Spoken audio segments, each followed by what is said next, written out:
In this video, let's try a slightly more challenging problem involving the spring force. So in this one here, we have a cart on a horizontal track, and it has a spring attached to each side. So in other words, what's being described here is, let me kind of sketch it. We have like a vertical wall like this, and we have a horizontal track like that, and then we have another vertical wall on the other side. We have a small block somewhere in between, not necessarily right at the center. And there's a spring over here. And there's another spring attached to this side over here. And we want this guy to be stable and at equilibrium. So what is the position that it would need to have on this track, which is 1 meter in length overall, in order for it to be stable? Okay, so let's be a little bit careful about making note of everything we know in this picture, because a lot of a problem like this is really visually organizing a lot of the information that you have. So the entire track is 1 meter in length. We're also given the rest length of each of the two springs. So the spring on the left has, let's use different colors for each spring just to help keep track.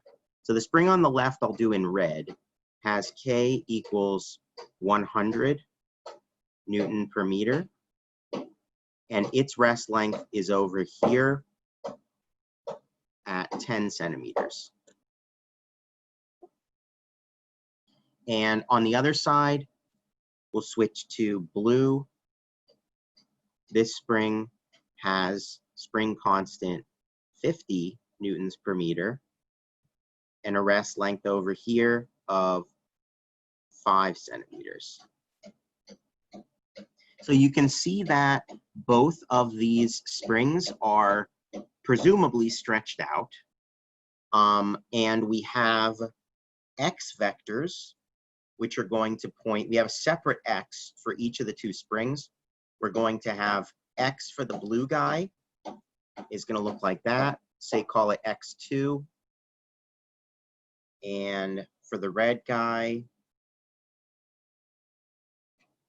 we'll have an x over like that. Both of them coming from their corresponding rest length point. Okay, so that's my sketch of what is actually being described in the question, first of all. Now I can actually start applying some physics. What I want to do here, of course, is start by drawing a free body diagram, as always. So let's do it down below because this picture is already cluttered. Let me keep up with my color coding.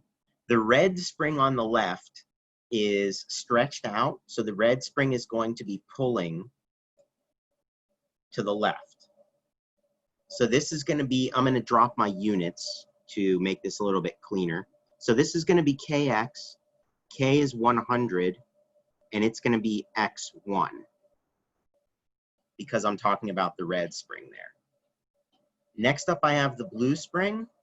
The blue spring is going to be pulling to the right because that one is also stretched out.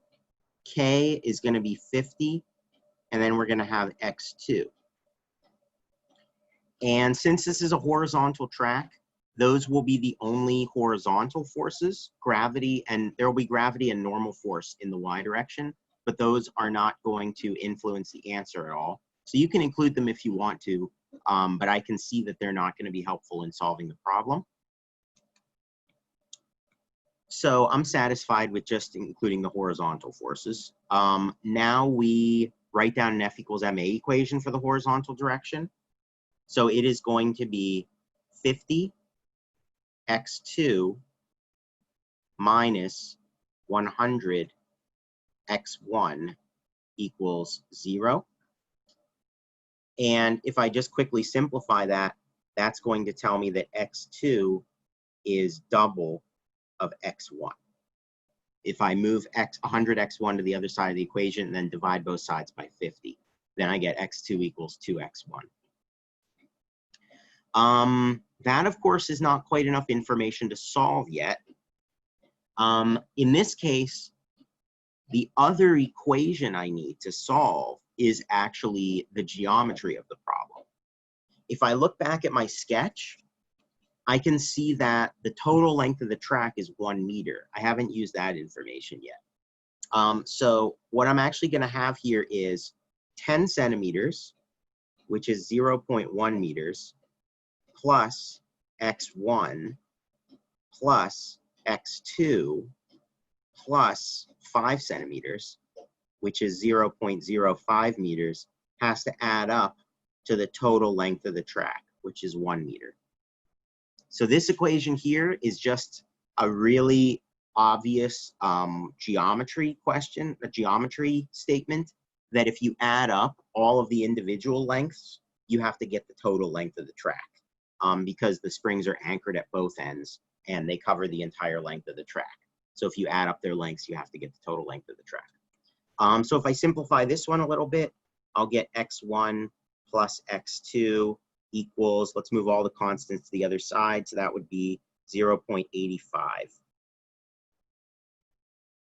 meters. Now I have two equations with two unknowns, so I can plug the first equation into the second one. X1 plus 2x1 equals 0.85 meters. So that means x1 is equal to 0.85 over 3 meters, which is 0.85 over 3 is 0.28, 28 centimeters.